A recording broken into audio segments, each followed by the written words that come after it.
Hello friends, आप भी अगर एक क्राइम थ्रिलर और सस्पेंस मूवी देखना पसंद करते हो तो आप चिकाटिलो मूवी को देख सकते हो, जो कि एक तमिल मूवी है। लेकिन अब ये मूवी आप हिंदी में भी देख सकते हो। चिकाटिलो एक तमिल वर्ड है जिसका हिंदी में मीनिंग होता है अंधेरे में।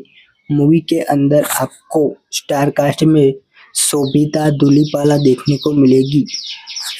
मूवी के अंदर एक साइको किलर है जो अंधेरे में यानी रात को आता है और अपना शिकार करता है।